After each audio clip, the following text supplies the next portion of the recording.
Sa unang tingin, hindi kapansin-pansin ang kinagisnan ng isang tao at kung paano siya pinalaki ng kanyang mga magulang. Malalaman mo lamang ito kapag nakilala mo na ng matagal na panahon ang isang tao. Mga debate paukol sa kung ano ang tamang pagdidisiplina ng mga anak. Sa pamamagitan nga ba ng pamamalo at pananakit ang tamang pagdidisiplina sa kanila upang sila ay lumaking marespeto? O kailangan pagsabihan na lamang sila upang sila'y lumaking marespeto sa pakikipagkapwa-tao? Halina't ating tunghayan kung ano nga ba ang resulta ng aming pangangalap ng impormasyon paukol sa kung ano nga ba ang paraan ng mga magulang sa pagpapalaki ng kanilang mga anak. At ating mapapakinggan ang kanilang mga opinyon kung ano nga ba ang masasabi nila paukol sa bagay na ito.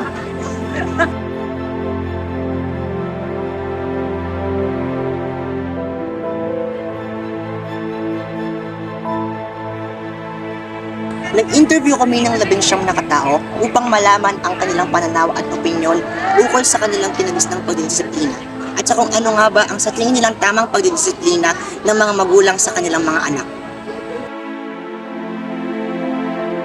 Ako si Charles Matthew Diaganon. I am Maria Angelica A. Fresquito. Monica. Krisha Jane Beo Yadaw. Edgar Toroteo. Rosana Fernandez.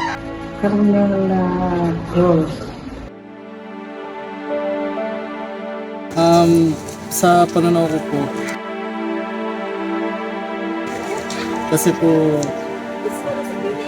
yung pagdidisiplina sa akin, yung parang nakalumang karaan, madaming bawal, ganun, tas papaluin. Pero sa pananaw ko, gusto ko kapag nagkaroon man akong anak, hindi niya mararanasan yung mga naranasan ko dati. Sa tingin ko po, as an early childhood educator. Ay, joke lang! Ay, pwede po magkamali din.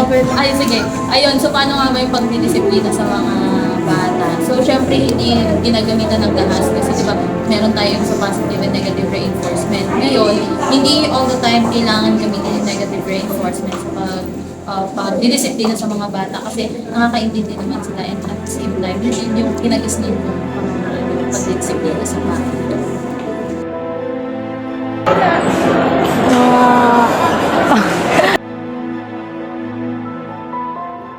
Wag dapat laging papaluin kasi lalo lang siyang titigas ang ulo parang.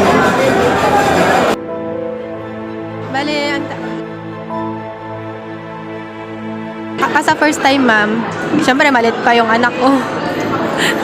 6 months pa lang siya. Ano tawag nito? Dapat ang gagawin para madisiplina na mabuti ang mga bata, pakinggan nyo kung ano yung sides nila. Saka dapat makipagkaibigan kayo sa kanila, kahit na kayo yung magulang nila. Dapat alam nyo yung nararamdaman nila, yung kunwari, pagkatingin mo lang sa anak mo, alam mo na may problema siya. Ganon. Tamang pamalaan ng pagdisiplina sa mga anak. Muna yung tawag ko doon.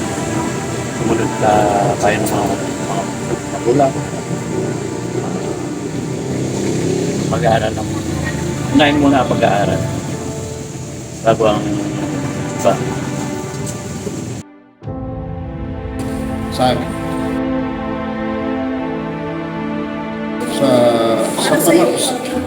Sa akin, para sa akin, sa panahon kasi ngayon, iba na yung pagpapalaki sa bata. Kasi millennial na, hindi tulad ng dati, isang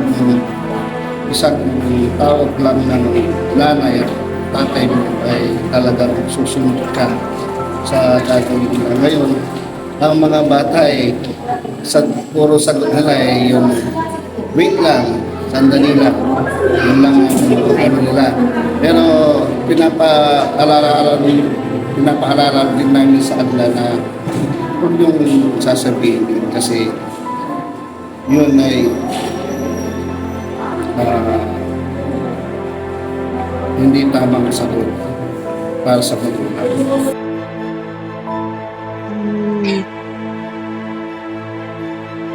Sa pamamano ng kwet.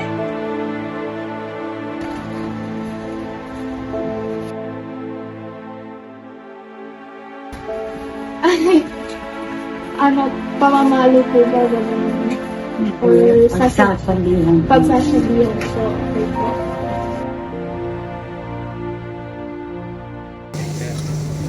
Hindi. Bakit po? Kasi madami namang paraan paano parusahan yung bata. Tapos hindi lang naman yung way ng pamamalo is mananahimik yung bata. Ganun. Kasi baka kapag sa way ng pamamalo, matakot yung bata sa'yo. Tapos pagtanda niya baka maka-apekto yun sa buhay. No, hindi. Especially ngayon sa mga bata na sa generation nila, hindi na maganda yung pamamalo. Lalo na nakakaintindi na sila na, mas ano na sila, angat na yung pag-iisip ng mga bata. Bali si mama ko, para sa akin si papa ko kasi siya OFW. Tapos si mama ko lang yung kasama namin dati. Tapos si mama ko okay naman siya na nakikipagbarkada ako. Basta ang gusto niya doon kami sa bahay namin. Kahit nga mag-inom, mayos na sa bahay. Basta sa bahay. Sa mga taga sa amin din naman yung mga barkada ko noon. Kaya ayos lang sa kanya. Yun ay para sa akin panakot lang yun. Ang kaso na natutuluyan kasi nga para malaman niya na ang mga pagbabawal ko ay kailangan niyang sundin. Kaya dinadaan ko na lang sa palo. Ayun, yung yung makalumang paraan, yung papatayuin akong matagal sa isang gilid, tapos yung papaloy na ako. Ayun.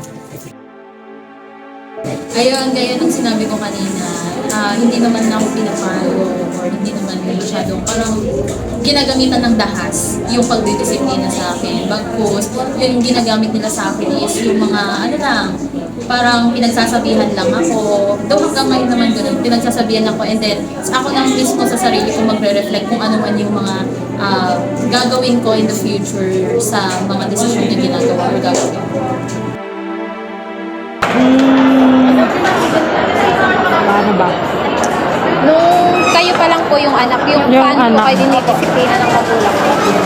Pinagsasabihan lang, yung hindi naman yung kagad palo, ganun. Pinagsasabihan lang kung tama o mali yung ginagawa. Ganun. Para sa akin kahalagahan. Iba kasi pang maralo ng panahon.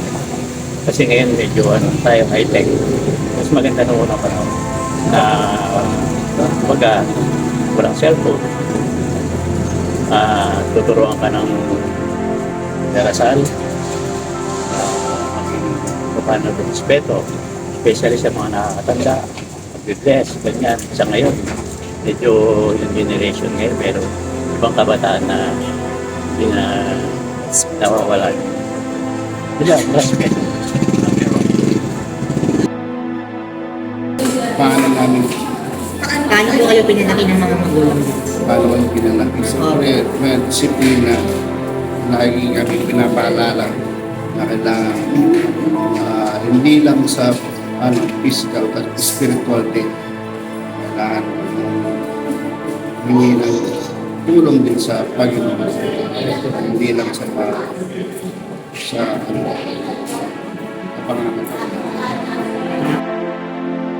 Magulang ko rin ay nagdidisiplina din ng pamamalo ng puwet.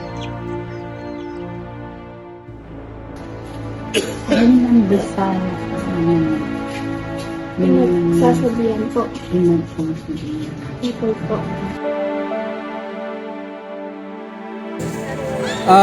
Kung sa pagiging disiplina, oo. Pero dahil ayun nga, sinabi ko nagkakaroon ng epekto to pag tumatanda ang tao.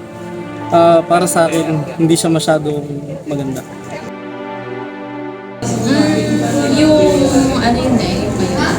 Yung sa akin. So, sa tingin ko, kasi natuto naman ako at nakikita niyo naman kung anong meron ako ngayon. And yung pamamaraan na yun, malaking tulong yun. At sa susunod na henerasyon na maging maayos at responsibilidad sila na hindi ginagamitan ng dahas ng pag-iisip. Sa sometimes, ganun. Pwede rin follow pag sobra na yung bata. Para sa akin, naging effective yung ginawa sa akin ng mama ko kasi syempre nakikita niya ako nung mga nababarkada ako. Kilala niya yung mga barkada ko. Tapos nakapagtapos din ako ng pag-aaral. Tapos ngayon, license. Mas maganda yung dati. Yung sa mga magulang ko. Kasi yung sa ngayon kasi, bilang isang ama, dahil na sinabi ko nga, yung gadget, yung mga bata, puro cellphone na ginagawa. Noong panahon, walang cellphone, walang ano. Pagdating ng gabi, kakakain ka, o kaya, halimbawa, may exam kinabukasan, review. And then kain, kain ka ng konti, tulog. Tapos kumising ng maaga. Pinaka-importante yung pag-ising ng maaga. Sa palagay ko yung generation mo, mas ma-effective kasi nag-impact na sila. Sa ngayon na generation na, talagang computerize o ano na, tulad ngayon sa pandemic, yung mga bata nasa sila, social media sila. Kung ibabase mo yung sa nung nakarang ko, sa kapanahunan ko, yung pagpapalo sa puwet ay pagdisiplina ng may kasamang pananakot. Kasi kung hindi mo siya tatakutin, hindi siya susunod.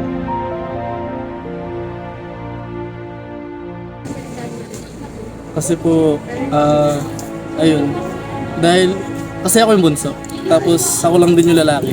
So bali parang lahat ng hindi nila pwedeng magawa sa mga kapatid kong babae is gustong gawin sa akin ng tatay ko, which is yung binabugbuga ko, gano'n. Kaya, ayun, hindi ko masyado gusto. Sa parenting style, not totally, hindi. Ayan, so sa parenting style nila, hindi naman nakaranas ng trauma. So, syempre single mom si mama ko. So, syempre, yun lang yung part na medyo na-trauma ko yung wala akong nanay kasama. So, sa pamamaraan naman ng nanay ko, wala naman.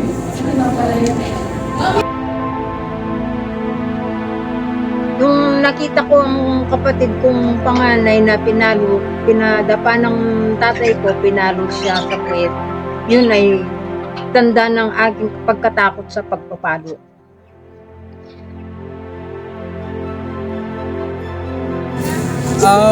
Thankful naman ako kasi dahil sa way ng palaki sa akin ng tatay ko, naging matag ako. Pero ayun, sa tinagal nga, nagkaroon pa rin ng effect yun sa pag-isip ko. Dahil doon, yung pamaraan ng pag-disiplina ng nanay ko, mas extroverted sa paraan ng pag-socialize sa kanya. And at the same time, sa psychological ko, though hindi siya nakaka-apekto yung parenting style, hindi siya nakaka-apekto ngayon kasi maganda kayo yung parenting style ng nanay ko. And ayun, so wala naman masyadong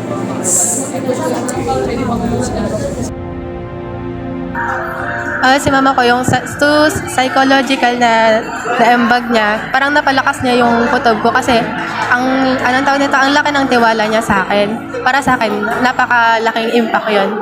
Tapos isa? sa social well-being. Sa social well-being naman. Ganun din, parang supportado naman lahat ni mama ko yung mga ginagawa ko. Yung ko, na natakot ako na masaktan ng katawan ko kasi ang latay ng pamalo na bumabakat sa aking puwet. Yun naman.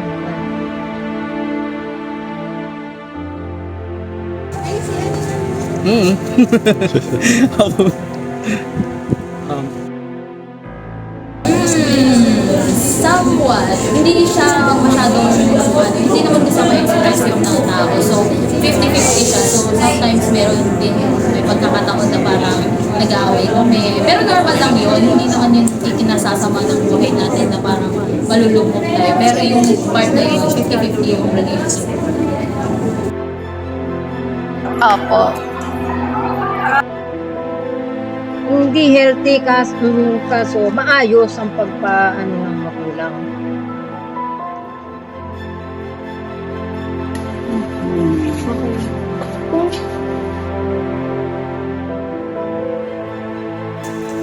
Paano?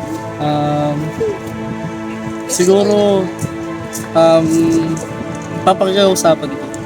Kasi, ayun, sa bata nga, dahil naturo din naman sa amin sa nursing, madaming paraan paano bigyan ng parusa yung bata, which is yung isa, pakikipag-usap sa kanila, at pakikipag-usap ng bata sa inyo. Through that way, is matututo silang umasa sa kilala nila.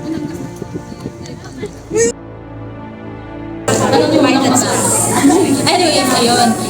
Kung ako nga sa susunod, syempre, di ba, pinag-aaralan natin dito sa EDU kung paano mag-alaga talaga ng mga bata at kung paano sila bigyan ng punishment and reinforcement. So, syempre, doon tayo sa kung saan mas natutunan sila and mas nagre-reflect sila kasi kung puro tayo paano. Meron namang ways kasi, di ba, yung sa negative punishment, yung tatanggalin mo yung, kunyari, cellphone siya ng cellphone, gano'n. So, tatanggalin mo yung cellphone, okay na yun, hindi na kailangang paluin pa yung isang bata para sa disiplina sila. Siyempre, tawag na to, siguro kahit pa paano may mababago naman sa, siyempre yung nung panahon noon, iba, yung parang sa amin, nung kabataan namin, hindi naman uso yung maagang alaga-asawa. Tapos parang yung tawag na to, yung parang palalakahin ko lang yung anak ko na, papakita ko na, sasabihin ko naman sa kanya mga ginawa ko dati. Tapos, pero mas, siguro mas strict lang, medyo mas strict lang. Kasi, di ba, sa ngayon, parang kadami ng, napapariwarang bata. Tapos, kung hindi man mapariwara, yung hindi ka mag-iingat sa mga nakapaligid sa'yo. Mga ganun ba? Parang papaalala mo lang sa akin. Dapat napalo pa rin sila. Hindi naman yung pagpalong talagang sasaktan. Yun ay isang disiplina lamang na kailangan matakot din sila sa kanilang mga magulang. Kasi lahat kasi ginagawa nila sa batas. Pero hindi naman sa pinapalo mo yung batang pinaparusahan mo. Ibig sabihin na pinapalo mo siya dahil minamahal mo siya. Ganun yun. Sa mga anak kong yan, lumaki silang na naranasan ko rin na palo, pero ang pinaparanas ko sa mga anak ko yung huwag dumampi yung mga kamay ko sa kanila. Kahit na nakakagawa sila ng kamalian, inaano ko na lang sa pagsasalita, yung sabihin ko sa kanila na huwag ganito ang gawin ninyo, sundin ninyo yung sinasabi ko sa kanila, kayo ay nasa mabubuting paglaki. Pag nagsasabi. Opo. Kasi gusto ko pa rin magkaroon ng anak at ayaw kong iparanas sa kanila.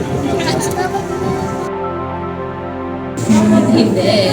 Kasi ito yung parang pinakamoto ko sa buhay. I mean, ito talaga yung goal ko na mag-alaga ng anak ng hindi ko anak, tapos kikita ako. Yun talaga, like legit, hindi siya joke. Kasi isipin nyo, ikaw mag-aalaga ng sarili mong anak, kikita ka ba?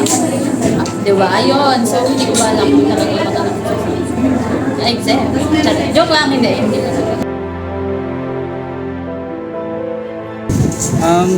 Hindi ko.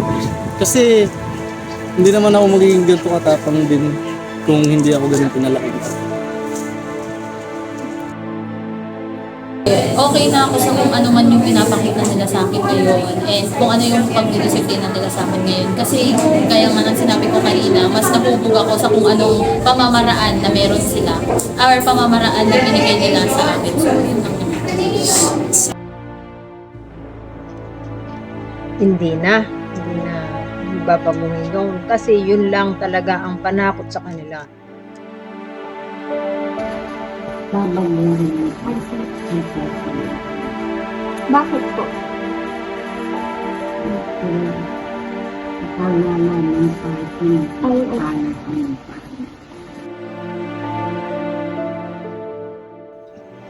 Sige po, thank you po. Salamat din. Thank you po. Okay na po.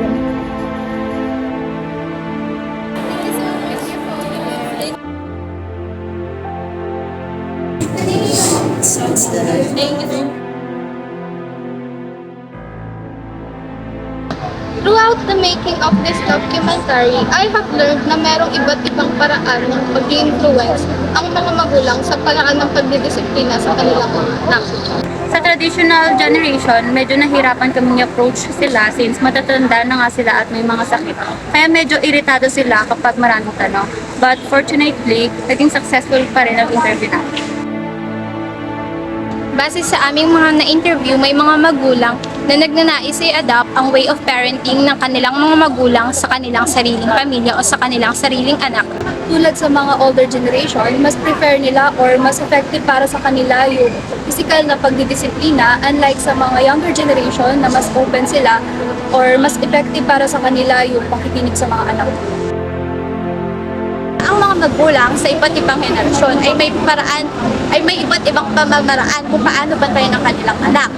Sa kanilang pagdidisiplina, mayroon silang makikitang ups and down, kaya umiisip sila ng ibang way ng pagdidisiplina para magkaroon ng kanilang mga anak ng respeto sa kanila at sa mga taong makikilala nila.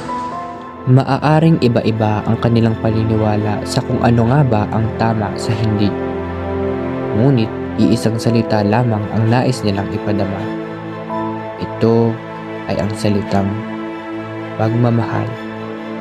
Ito ay isang dokumentaryo para sa iba-ibang uri ng henerasyon sa kung ano nga ba ang tamang pagpapalaki at pagdidisiplina ng mga anak upang sila'y lumaking may respeto sa pagkikipagkapwa-tao.